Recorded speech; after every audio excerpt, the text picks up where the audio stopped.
একাংশ মহিলাৰ মুখত হোলী গীত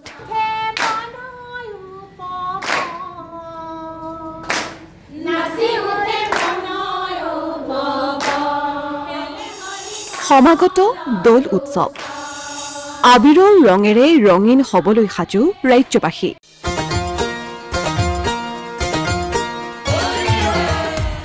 হোলী গীতৰ মিঠা সুৰত মুখৰিত অসমৰ প্ৰতিটো প্ৰান্ত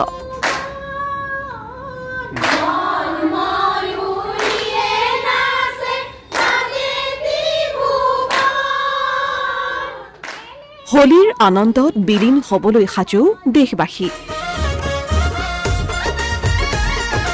হোলীলৈ মাজত মাথো কেইটামান দিন ৰঙৰ আনন্দত মতলীয়া হ'ব দেশবাসী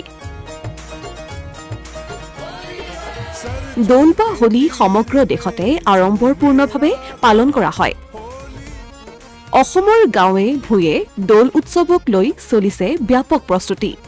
মন প্ৰাণ হৰিণীয়া হোলী গীতৰ গুঞ্জনত মুখৰিত হ'ব ৰাজ্যৰ আকাশ বতাহ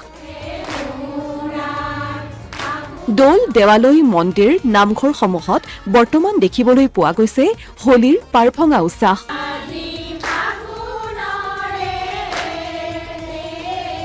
ইফালে দোল উৎসৱৰ লগত সংগতি ৰাখি ৰাজ্যজুৰি চলিছে হোলী গীতৰ আখৰা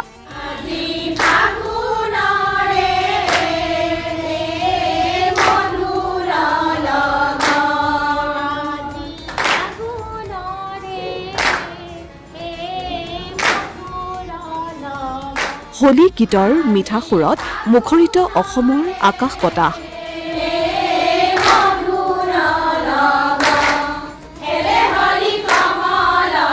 যুৱক যুৱতীৰ পৰা জ্যেষ্ঠজনলৈ সকলোৱে অংশ লৈছে হোলী গীতৰ আখৰাত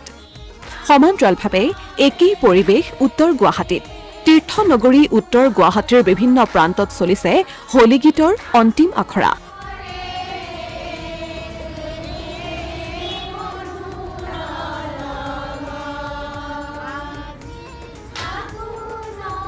অভয়পুৰ শ্ৰী শ্ৰী হৰি মন্দিৰ নাথ খেলত অনুষ্ঠিত হোলী গীতৰ আখৰাত অংশ লৈ আত্মহৰা হৈ পৰিছে মহিলাসকল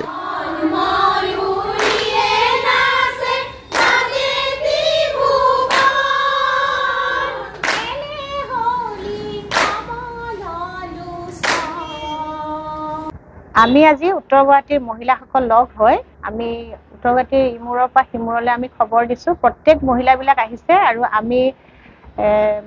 মানে গোটেই মহিলাখিনি লগ হৈ আমি দৌল গোবিন্দ মহাপ্ৰভুৰ যি 5 দিনীয়া অনুষ্ঠান হয় সাংস্কৃতিক অনুষ্ঠান আমি প্ৰথম দিনাই মহাপূৰ্ণিমাৰ দিনাই আমি তাত হোলী গীত পৰিৱেশন কৰিম আৰু সেইকাৰণে আমি ইয়াত আখৰা কৰি আছো উত্তৰ গুৱাহাটীৰ ঐতিহ্যমণ্ডিত শ্ৰী শ্ৰী দৌল গোবিন্দ মন্দিৰকে ধৰি বিভিন্ন মন্দিৰত হোলী গীত পৰিৱেশন কৰিবলৈ এনেদৰেই সাজু হৈ পৰিছে মহিলাসকল আমি হোলী গীত গাবলৈ আমি গোটেই উত্তৰ গুৱাহাটী মানে মহিলাসকলে একগোট হৈ ফেলে আখৰা কৰি আছো আমি দৌল গোবিন্দৰ 5 দিনীয়া অনুষ্ঠানত এদিন আমি গাবলৈ মানে আগবাঢ়ি আছো সেইকাৰণে বহুত ফুৰ্তি লাগি আছে অসমীয়া প্ৰতিদিন ডিজিটেল ডেস্ক